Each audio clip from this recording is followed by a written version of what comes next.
여러분 안녕하십니까? 5월 28일 수요일 KTV 뉴스 시작합니다. 제21대 대통령 선거를 앞두고 이주호 대통령 권한대행 체제 속 마지막 국무회의가 열렸습니다.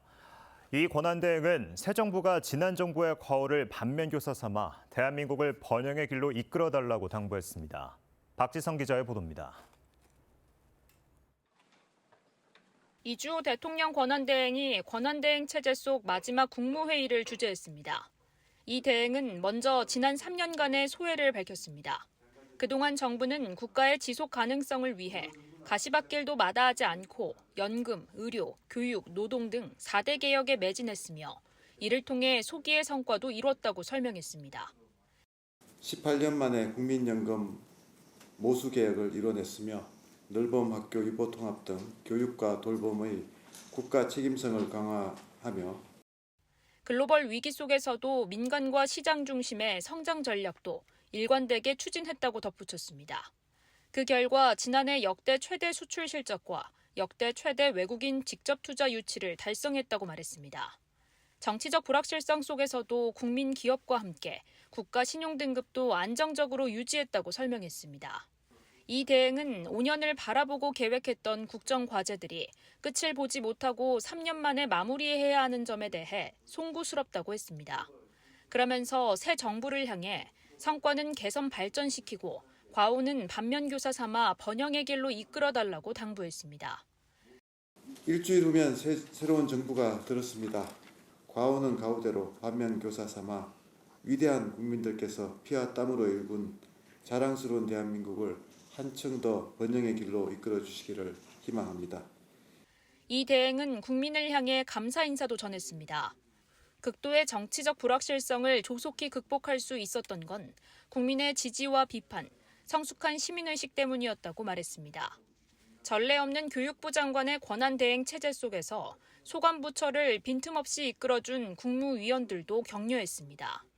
마지막까지 굳건한 안보 태세를 확립하고 공정한 선거 관리에 매진해 줄 것도 당부했습니다.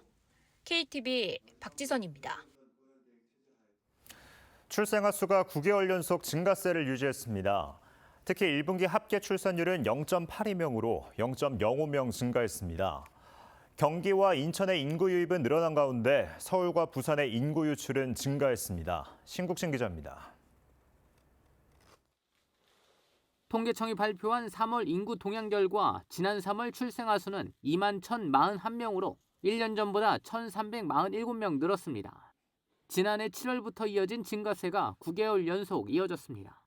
올 1월부터 3월까지 출생아 수가 계속 늘면서 올 1분기 출생아 수는 6만 5,022명을 기록했습니다.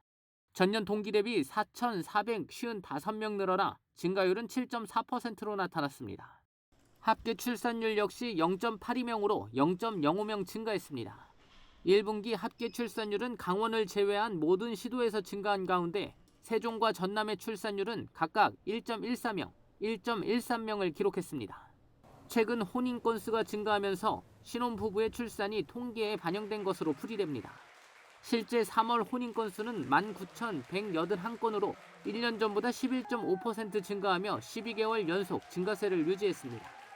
출생아 수가 2015년 이후에 9년 만에 반등하였습니다. 그 배경으로는 저희가 이제 첫 번째 한 세 가지로 생각할 수 있는데요. 인구 구조 부분과 그리고 결혼에 대한 가치관 부분 그리고 혼인 건수의 증가입니다. 사망자 수는 3만 1,141명으로 47명 늘었습니다. 사망자 수가 출생아 수를 웃돌면서 3월 인구는 1,100명 자영 감소했습니다.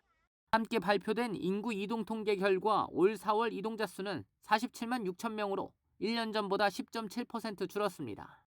시도별로는 경기도가 3,101명, 인천이 2,535명, 충남 941명 순으로 8개 시도에 순유입됐습니다. 반면 서울 3,718명, 부산 1,822명 순으로 9개 시도 인구가 순유출된 것으로 나타났습니다. KTV 신국진입니다. 미국 트럼프 행정부가 전 세계 미국 공관에 유학생 비자 인터뷰를 일시 중단하라는 지시를 내린 것으로 알려졌습니다.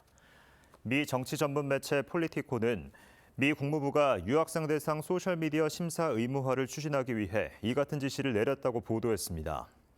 트럼프 행정부는 지난해 가자 전쟁 발발 이후 미국 대학에서 반유대주의나 친팔레스타인 시위가 잇따르자 시위에 참여한 외국인 유학생을 대상으로 SNS 심사 요건을 도입한 바 있습니다.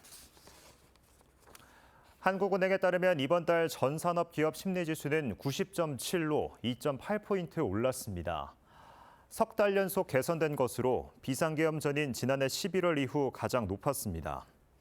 한해는 미국의 관세 유예 조치 영향으로 제조업 업황이 개선됐지만 단기 호재인데다 반도체와 선박을 제외하고는 최근 수출 실적이 부진한 편이어서 개선세가 이어질지 지켜봐야 한다고 밝혔습니다. KTV 뉴스를 마칩니다. 저희는 내일도 국정 소식을 한 걸음 더 빠르게 전해드리겠습니다. 함께해 주신 여러분 고맙습니다.